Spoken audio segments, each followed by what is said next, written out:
शिव शंकराय शुद्धाय नीलकंठाय धीमहि भक्तवांछितदातारं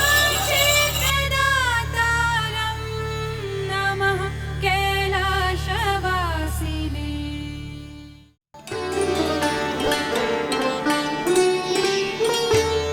তারকেশ্বর নিয়ে আমাদের আগের ভিডিওয়ে দেখিয়েছিলাম শ্রাবণী মেলা শুরুর আগের প্রস্তুতি।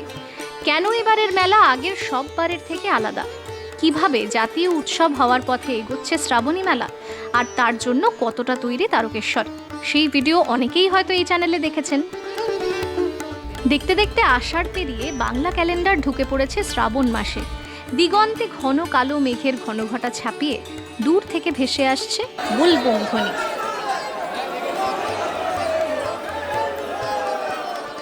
মেলা শুরু হয়ে গেছে, তাই সময় নষ্ট না করে শ্রাবণের প্রথম সোমবারের আগেই ঠিক করলাম আবার যেতে হবে তারকেশ্বর। অগত্যা বেরিয়ে পড়লাম আরও এক রোববারে। তবে এবার সরাসরি তারকেশ্বর নয়, যাত্রা শুরু করছি শেওড়াফুলি থেকে, একদম জলযাত্রীদের পায়ে পায়ে শ্রাবণী মেলার আসল মেজাজটা ধরতে। এই ভিডিওয় থাকছে 2026 শ্রাবণী মেলার বিস্তারিত গাইড, সঙ্গে দেখাবো তারকেশ্বরের কোথায় কি কি হলো, নতুন কোন কোন আকর্ষণ যোগ হলো এবার। মানে এক কথায়, আপনি যদি জলযাত্রায় তারকেশ্বর যাওয়ার কথা ভাবেন, তাহলে এই ভিডিওটা একদম শেষ পর্যন্ত দেখতে ভুলবেন না।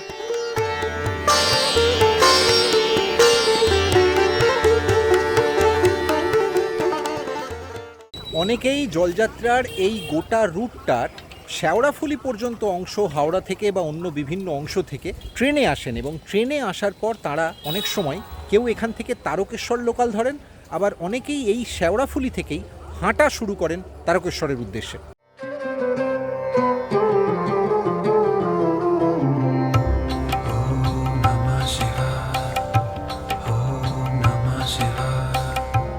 জলযাত্রার আসল রুট শুরু হয় বৈদ্যবাটির নিমাই তীর্থ ঘাট থেকে। এখান থেকে তারকেশ্বর ধাম প্রায় 35.4 কিলোমিটার। 2 নম্বর রাজ্য সড়ক জুড়ে গোটা শ্রাবণ মাসে যান চলাচল বন্ধ রাখা হয়, পথ খোলা থাকে শুধু জলযাত্রীদের জন্য। এ পথেই একে একে দিল্লি রোড, সিঙ্গুর, কামারকুণ্ডু, নালিকুল, বাহিরখণ্ড পেরিয়ে যাত্রীরা বিরামহীন এগিয়ে চলেন তারকেশ্বরের পথে।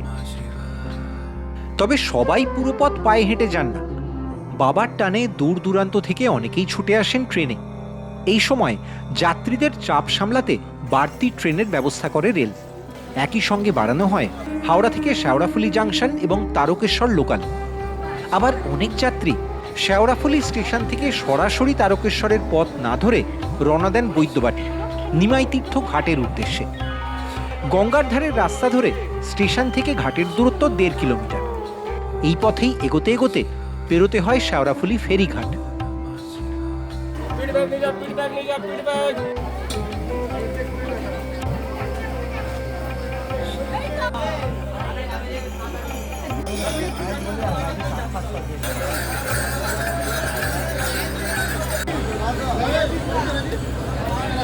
এই মুহূর্তে দাঁড়িয়ে আছি শেওড়াফুলি ফেরিঘাটে।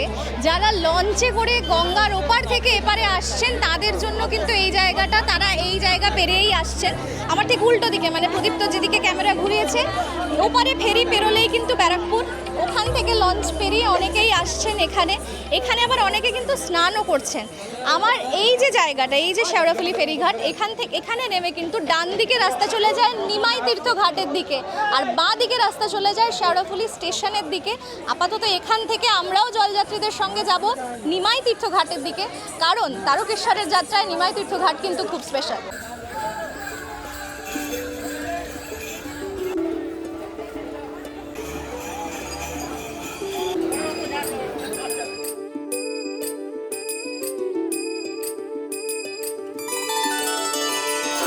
सर्वव्यापी तू प्रचंड महाकाय आदिशक्ति तू नरमुंड मानधर।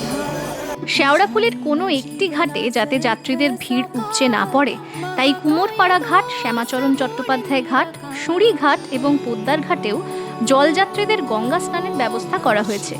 তবু শ্রাবণ মাসের প্রথম রবিবারই রেকর্ড ভিড় আছড়ে পড়েছে।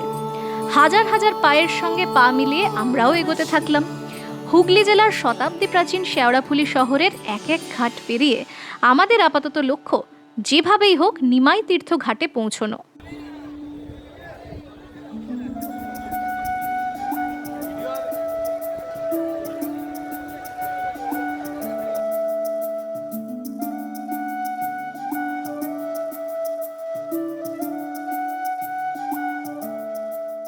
একদিকে শ্রাবণের ভরা গঙ্গায় দুপুরের জোয়ার, আর উল্টো দিকে গোটা শেওড়াফুলি থেকে বৈদ্যবাটি পর্যন্ত পুরো রাস্তাটায় জনজোয়ারের ছবিটা দেখাচ্ছি। যারা জলযাত্রার জন্য এসেছেন তাদের বিভিন্ন ঘাটেই ভিড়। তার মধ্যে এই মুহূর্তে আমরা এসে পৌঁছেছি শেওড়াফুলি আর বৈদ্যবাটির ঠিক মাঝখানে সুরি ঘাটে।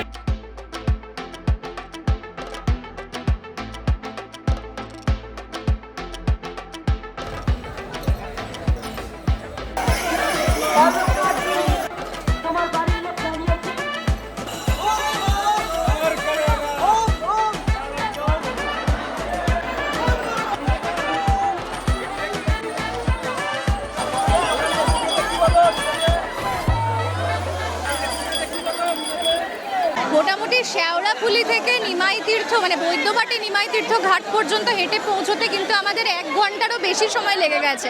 1 ঘন্টা 10-15 মিনিট ধরতে পারো। এইখানে এই যে নিমাই তীর্থ ঘাটে এই ভিড়টা দেখছো তোমরা, তার কারণ এই ঘাট থেকেই নাকি জল তুলেছিলেন চৈতন্যদেব। সেই জল তিনি তারকেশ্বরে বাবার মাথায় তারপরে ঢালতে গিয়েছিলেন। সেই কারণেই তারকেশ্বরের যে যাত্রীরা, জল যাত্রীরা, তারাও কিন্তু এই ঘাট থেকেই জল তোলা, এই ঘাটেই প্রথম ডুবটা দেওয়া পছন্দ করেন। যদিও যা ভিড় সবার পক্ষে সেটা সম্ভব হচ্ছে না।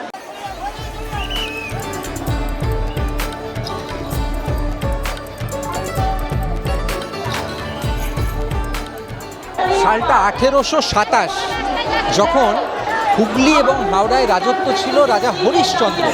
তিনি কিন্তু এই নিমাই তীর্থ ঘাটের সংস্কার করেছিলেন এবং তখন এখানে তৈরি হয় একটা জগন্নাথ মন্দির।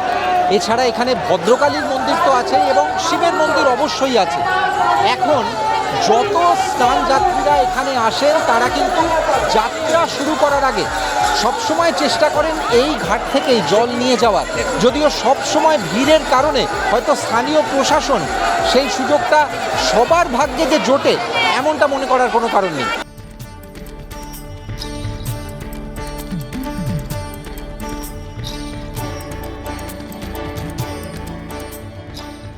আগের পর্বে আমরা যে তারকেশ্বরকে দেখেছিলাম, কয়েকদিনের মধ্যেই তার যেন চেহারা আমূল বদলে গেছে।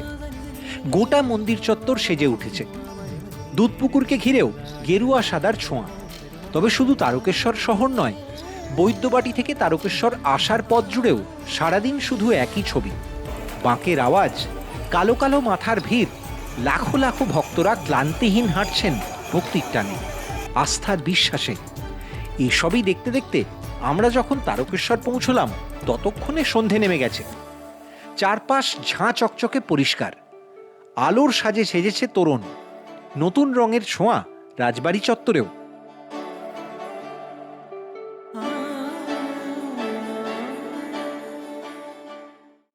এর আগের পর্বে তোমাদের দেখিয়েছিলাম যে এই যে তারকেশ্বর মন্দির, তার আগে যে রাজবাড়ির মাঠ, সেই রাজবাড়ির মাঠেই কিন্তু এখানকার পার্কিং। সেই পার্কিং লটের চেহারা কিভাবে বদলে গেছে, সুন্দর রাজবাড়ির মাঠ হয়ে উঠেছে আবার এই পার্কিং লটটা, সেটা দেখো। এই যে পেছনে, আমার পেছনে একটা মণ্ডপ করা আছে, এখানেই কিন্তু 4 দিন ধরে চলেছে মহারুদ্র যজ্ঞ। আজ 19শে জুলাই, 18ই জুলাই থেকে শুরু হয়েছে, অর্থাৎ গতকাল থেকে শুরু হয়েছে তারকেশ্বরের শ্রাবণী মেলা। এবং এই জায়গাটা এত সুন্দর করে সাজানো হয়েছে, মানে আমরা কিন্তু জাস্ট ঢুকছি এবং ঢুকতে ঢুকতে তোমাদের পুরো জায়গাটা দেখাচ্ছি। এই দেখো, ওপরে ফুল দিয়ে সাজানো, তার সঙ্গে আলো, সুন্দর করে একটা পুরো মণ্ডপ তৈরি করা হয়েছে যাতে বৃষ্টিতেও কোনো অসুবিধে না হয়। আর ঠিক সেন্টার পয়েন্ট যেটা এটার, এর মাঝখানে যজ্ঞ হয়েছে, পুজো হয়েছে বোঝা যাচ্ছে। একই সঙ্গে এই মাঠটাই কিন্তু আজ যখন শ্রাবণী মেলা শুরু হয়ে গেছে, আগামীকাল প্রথম সোমবার শ্রাবণ মাসের, যাত্রীরা পৌঁছে গিয়েছেন অনেকেই।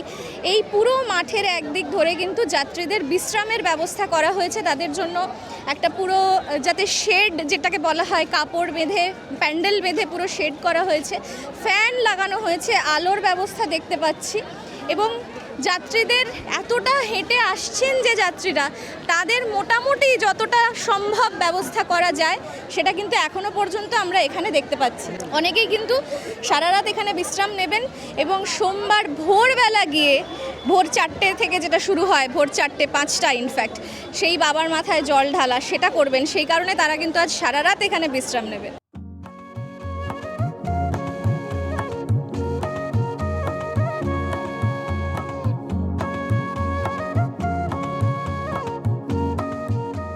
এই একটা জিনিস যেটা আমি আগে কখনো দেখিনি। আমি জানি যে এইরকম মেলা বা এত গ্যাদারিংয়ের জায়গায় দমকলের পক্ষে মুভ করা বড় গাড়ি নিয়ে, স্পেশালি বড় ভেহিকেল নিয়ে হয়তো খুব কঠিন। সেই জন্য দেখো একদম পোর্টেবল এগুলো সব কিন্তু একই কাজের জন্য ফায়ার ডিপার্টমেন্টের তরফ থেকেই শুধু পুরো জিনিসটা বাইকে। এখানে কিন্তু ইমিডিয়েট কোথাও কোনো অগ্নিসংযোগের ঘটনা ঘটলে সঙ্গে সঙ্গে যাতে তারা কাজে লাগতে পারেন, তো এই সমস্ত ব্যবস্থা সেগুলো কিন্তু সব এই রাজবাড়ির যেটা সারা বছরের কার পার্কিং সেই অংশটাই করে রাখা হয়েছে। আর এখানে এখন বাজছে 8:20, তাতেও কি পরিমাণ মানুষের ঢল সেটা তো তোমরা দেখতেই পাচ্ছ। জলযাত্রার পাশাপাশি এবার শ্রাবণী মেলার অন্যতম আকর্ষণ অবশ্যই লেজার শো। মন্দির চত্বরে দুধপুকুরে সন্ধ্যের আকাশে লেজারের রঙের খেলা দেখতে রেকর্ড ভাঙা ভিড়। পরিস্থিতি এমনই যে যাত্রী সুরক্ষার কথা ভেবে মাঝে মাঝে লেজার শো বন্ধ রাখতে বাধ্য হয়েছে প্রশাসন। তবে আসার কথা শোনালেন তারকেশ্বরের নবনির্বাচিত বিধায়ক সন্তু পান। লেজার শো মহন্ত মহারাজ অনুরোধ করেছেন শনিবার আর রবিবার বন্ধ রাখতে। শনিবার রবিবার ছাড়া প্রতিদিন লেজার শো হবে এবং আপনাদের বলে রাখছি যে লেজার শো ওখান থেকে সরাসরি টেলিকাস্ট, সরাসরি ডিসপ্লেতে হবে।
জলযাত্রীদের রুটে যান চলাচল বন্ধ। দিন পেরিয়ে রাত, 24 ঘন্টায় ভক্তদের আনাগোনা অব্যাহত। অগত্যা পথ দেখালেন স্বয়ং বিধায়ক। তাকে অনুসরণ করেই শহরের অলিগলি পেরিয়ে আমরা এগোলাম সেই মাঠের দিকে, যেখানে কয়েকদিন আগেই ঐতিহাসিক সভা করে গেছেন স্বয়ং দেশের প্রধানমন্ত্রী। পথেই চোখে পড়ল চন্দননগরের অসাধারণ আলোকসজ্জা, যা এই মুহূর্তে গোটা তারকেশ্বরকে পাল্টে দিয়েছে পুরোপুরি।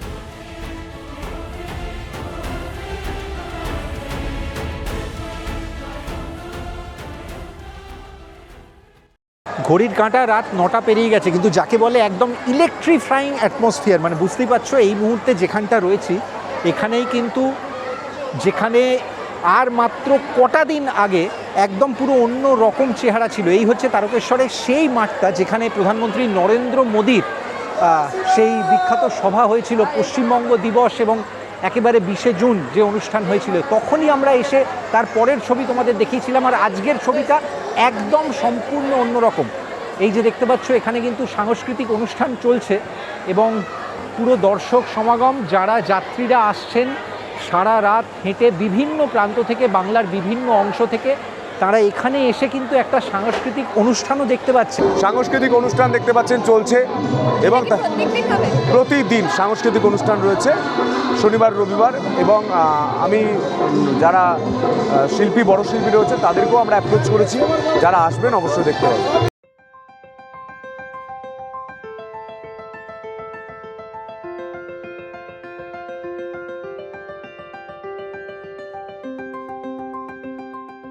যে মঞ্চটা তোমাদের দেখাচ্ছি সেই মঞ্চকে কিন্তু চমৎকার করে সাজানো হয়েছে এবং সেখানে মোটামুটি প্রত্যেক দিনই কিছু না কিছু অনুষ্ঠান থাকছে, গান বাজনা, আর ভক্তরা কিন্তু পুরোদমে সেটা মানে যাকে বলে প্রচণ্ড উৎসাহের সঙ্গে সেটা রীতিমতো এনজয় করছেন। আর এখানে রীতিমতো সুন্দর করে দর্শকদের বসার জায়গা করা হয়েছে, পুরোটা ওপরে কিন্তু কাভার্ড, ফলে এই শ্রাবণ মাসে যদি বৃষ্টিও হয় বা আবহাওয়া প্রতিকূলও হয় তাতেও কিন্তু কোনো এই অনুষ্ঠানে ব্যাঘাত ঘটছে না। হাতের সময় খুবই কম ছিল। কুম্ভ মেলার মতো পরিকাঠামো এই অল্প সময়ে গড়ে তোলা সত্যিই অসম্ভব। তবু দিন রাত এক করে তারকেশ্বরের শ্রাবণী মেলাকে জাতীয় উৎসবের রূপ দিতে চেষ্টার কসুর নেই অফুরন্ত তারুণ্যে ভরপুর বিধায়কের। 4 দিন আগেই বসেছিলেন মহারুদ্র যজ্ঞে, আর আমরা তারকেশ্বর পৌঁছানোর কয়েক ঘন্টা আগেই হেলিকপ্টার থেকে জলযাত্রীদের উদ্দেশ্যে পুষ্পবৃষ্টি করেছেন নিজের হাতে। আমরা 45 দিনের মাথায় এটা যদি করতে পারি, আমরা চেষ্টা করব পরের বছর আরও বড় করে করার। যোগী রাজ্যে সরকারি হেলিকপ্টার থেকে পুষ্পবৃষ্টি হয়, ঠিক আজকেও একই দিনে প্রতি সপ্তাহে পুষ্পবৃষ্টি হচ্ছে সাধারণ মানুষের উদ্দেশ্যে। এটা শেখার যে এই যে উদারতা থেকে মানুষকে আপন করে নেওয়া, যে উদারতা থেকে মানুষকে একসঙ্গে তার ধর্মের স্বাধীনতা এবং সাধারণ মানুষকে সুবিধা দুটো আঙ্গিক করা, এটা শেখার আমি শিখছি। আমি একজন কাঠবেড়ালি হিসাবে রামসেতু নির্মাণে যেটুকু আমার ভূমিকা, সেইটুকু ভূমিকা আমি শুধু পালন করছি।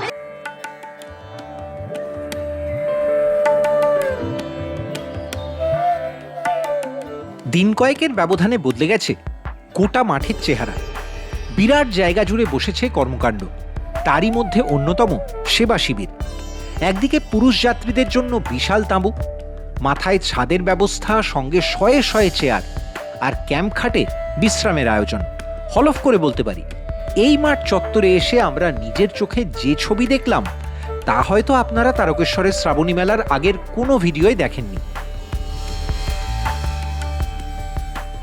আমরা এর আগে যে রেস্ট এরিয়াটা দেখলাম ওটা কিন্তু পুরুষদের জন্য, আর এই যে রেস্ট এরিয়াটা এটা কিন্তু করা হয়েছে মহিলাদের জন্য।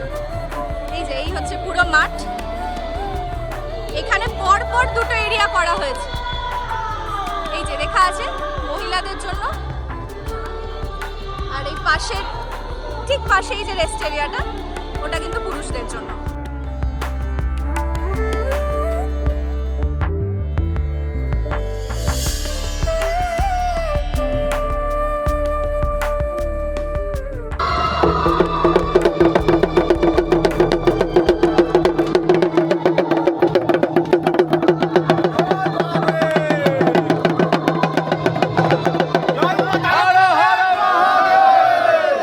সবার ভালো লেগেছে? পরিবেশ ঠিক আছে? পরিষেবা ঠিক আছে? স্থানীয় প্রশাসনের অঙ্গীকার, শ্রাবণী মেলায় এসে আগের মতো কোনো জলযাত্রীকে যেন খোলা আকাশের নিচে না শুতে হয়। বৃষ্টি না হলে সারাদিন অক্লান্ত হাঁটাহাঁটির পর এখানেও বিশ্রাম নিতে পারেন যাত্রীরা। তাই গোটা মাঠ জুড়েই পেতে দেওয়া হয়েছে সবুজ ম্যাট। মাঝখানে রয়েছে আদিযোগীর সেই বিখ্যাত অবয়ব। রাখা হয়েছে প্রচুর টয়লেটের ব্যবস্থা। তবে এই ব্যবস্থা শুধু তারকেশ্বর শহরের বিভিন্ন প্রান্তেই সীমাবদ্ধ নেই। যাত্রীদের আসার গোটা রুট জুড়েই রাখা হয়েছে বায়ো টয়লেটের বন্দোবস্ত। যুদ্ধকালীন তৎপরতায় তৈরি করা হয়েছে স্থায়ী টয়লেটও। আমরা একটা নাম্বার প্রকাশ করেছি এবং অ্যাপ প্রকাশ করেছি। নাম্বারটা আমি বলে দিই আপনাদেরকে। নাম্বার হচ্ছে 0321227604 পরের নাম্বার 0321227604। এই দুটো নাম্বার কন্ট্রোল রুমে আপনাদের দেখাবো। তার সঙ্গে সঙ্গে এই যে অ্যাপ, যারা জেনজি রয়েছেন তারা জানেন এই অ্যাপ ইনস্টল করলে আপনি গোটা তারকেশ্বরের তথ্য, গোটা শ্রাবণী মেলার তথ্য হাতের মুঠোয় পাবেন। মাঠেরই একপাশে চোখে পড়ল জোড়া অ্যাম্বুলেন্স। আপাতত যতদিন মেলা চলবে যাত্রীদের পরিষেবা দিতে হাজির থাকছে অত্যাধুনিক 2টি অ্যাম্বুলেন্স। এছাড়াও মাঠে খোলা হয়েছে মেডিকেল ক্যাম্প, প্রত্যেক ভক্তের জন্য চিকিৎসা সেবা, পুরোটাই শীতাতপ নিয়ন্ত্রিত, যেখানে রয়েছে 27 শয্যা বিশিষ্ট শিবির, সঙ্গে ফার্স্ট এড, স্যালাইন, অক্সিজেনের সুবন্দোবস্ত। এছাড়াও থাকছে প্রয়োজনীয় ওষুধের পরিষেবা, আপৎকালীন ব্যবস্থার অত্যাধুনিক সব যন্ত্রপাতি, আর প্রতি শিফটে হাজির থাকছেন 4 জন ডক্টর। এতক্ষণ যতগুলো পেশেন্ট পেয়েছি তার মধ্যে হাইপার টেনশন পেশেন্ট পেয়েছি, যাদের প্রেশার বেড়ে গেছে। ম্যাক্সিমামই এখানে যারা আসছেন তারা ছোটোখাটো উডেড নিয়ে, আর যেটা নর্মালি মাসেল ক্র্যাম্প, তার জন্য ওয়ারিসের ব্যবস্থা আছে এবং সাথে সাথে সেটা করা হচ্ছে। কতজন ডক্টর থাকছেন? আজকে আমরা এখানে চারজন 4 জন, মানে পার ডে না পার ডে? এক একটা স্লটে Per shift। পার শিফটে 12 ঘন্টা করে থাকছে ডিউটি। ঘড়ির কাঁটা ছুটছে, পাল্লা দিয়ে ছুটছেন বিধায়ক, আর সঙ্গে আমরাও ছুটছি। ঘুরতে ঘুরতেই গলা ভেজাতে ছোট্ট ব্রেক। অবশ্য শুধু এই মাঠে নয়, শেওড়াফুলি থেকে শুরু করে তারকেশ্বর পর্যন্ত জলযাত্রীদের রুটে কয়েকশো মিটারের ব্যবধানেই রাখা হয়েছে পানীয় জলের বিশেষ বুথ।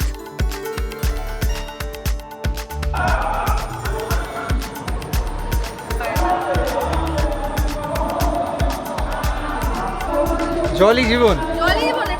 এবং এই জলটা পাওয়ার জন্য কত মানুষ আগের বছর পর্যন্ত ছুটেছে, সেটা যাতে না হয় তার জন্য এখানেই জল রিফাইন করার ব্যবস্থা, এখানেই জল স্টকিংয়ের ব্যবস্থা, এখানেই জল খাওয়ার ব্যবস্থা।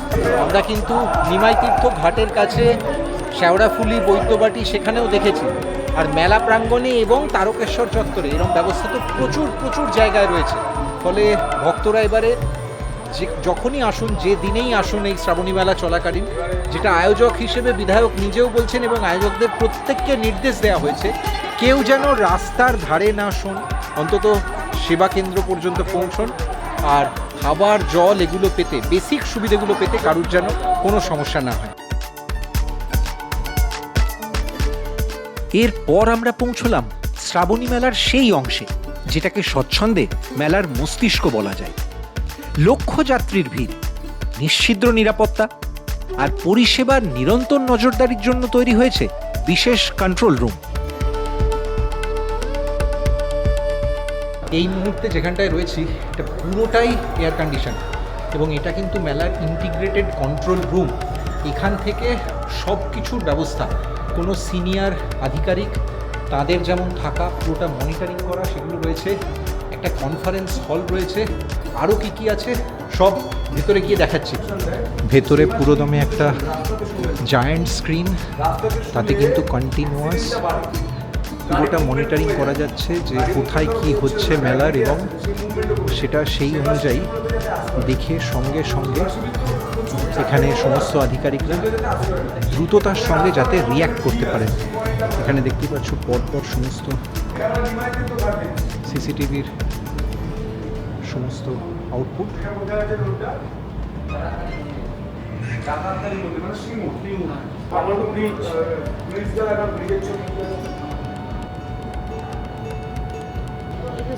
লোকনাথ, আমাদের লোকনাথের সেবা শিবিরের যে ব্যাপারটা, এনাদের জন্যই কিন্তু এত টাকা খরচ।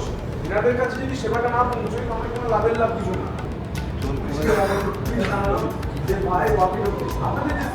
আমি জানি না এই তারকেশ্বর শ্রাবণী মেলার এই যে ছবি, এত ইন্ট্রিকেট ডিটেলস যেগুলো আমরা তোমাদের সামনে তুলে ধরছি, এগুলো আর কোথাও তোমরা এর আগে দেখেছো কিনা, কিন্তু অবশ্যই এবারের শ্রাবণী মেলা যে অন্যান্য প্রত্যেকবার যেভাবে মেলা হয় তার থেকে সম্পূর্ণ আলাদা। সেটা শুধু কথায় নয়, ভিজুয়ালি কথা বলে দিচ্ছে। শুধু সিকিউরিটি অ্যাসপেক্ট থেকে নয়, লজিস্টিক্স এবং তার পাশাপাশি গোটা মেলা যেভাবে সামলানো হচ্ছে এবং কীভাবে মেলার সঙ্গে এবারে সুরক্ষা ব্যবস্থা থাকছে, আর যারা এই মেলায় আসছেন তারা কতটা নিশ্চিত হয়ে এই মেলায় পুরো যে কারণে তাদের আসা, ভক্তির টানে, সেটা যাতে তারা সম্পূর্ণ একটা নিশ্ছিদ্র নিরাপত্তার পরিবেশে উপভোগ করতে পারেন, তার জন্যই কিন্তু এত ব্যবস্থা। এবং আমরা দেখতে পাচ্ছি বিধায়ক নিজে একেবারে যাকে বলে গ্রাউন্ড জিরো থেকে সম্পূর্ণ এই রাত্রিরে প্রায় ঘড়ি বলছে 10টা বাজতে চলল, এখনও কিন্তু সমানে তদারকি চালিয়ে যাচ্ছেন। সুতরাং বোঝা যাচ্ছে যে কী রকম এক্সপেকটেশন এবারের শ্রাবণী মেলাতে শুরু থেকে শেষ পর্যন্ত ভক্তরা রাখতে পারে। আগের পর্বেই তারকেশ্বরে শ্যুট করার ফাঁকে বাবার দর্শন সেরে পুজো দিয়েছিলাম আমরা। তবে যারা এখনও এই গভীর রাতেও ক্লান্তিহীন হাঁটছেন তারা কাল পুজো দেবেন। এনার্জিতে ঘাটতি নেই। এইসব দেখতে দেখতেই কখন যেন রাত বেড়ে গেল। মেলার টানে সারাদিন হাঁটতে হাঁটতে ঠিক বুঝতেই পারিনি কিভাবে এত তাড়াতাড়ি সময় পেরিয়ে গেল। এবার আমাদের ঘরে ফেরার পালা। কেমন লাগলো আজকের পর্বটা? এতক্ষণ পর্যন্ত যখন দেখেছেন ভালো লেগেছে নিশ্চয়ই, তাহলে অবশ্যই একটা লাইক করবেন। আর কোনো প্রশ্ন থাকলে কমেন্টে লিখতে ভুলবেন না। ইউটিউব স্ক্রল করতে করতে আপনি কি বাই চান্স এই চ্যানেলটা খুঁজে পেয়েছেন? যদি আমাদের কাজ ভালো লাগে তাহলে চ্যানেলটা সাবস্ক্রাইব করতে পারেন। আর অবশ্যই আপনার পরিচিত সবাইকে বলুন রেকর্ডিং মোড ট্রাভেল দেখতে। একই সঙ্গে আমাদের পেজ রেকর্ডিং মোড ফলো করে নিন ইনস্টাগ্রামে আর ফেসবুকেও। আজ এটুকুই, দেখা হবে খুব তাড়াতাড়ি আবার নতুন কোনো বেড়ানোর গল্প নিয়ে।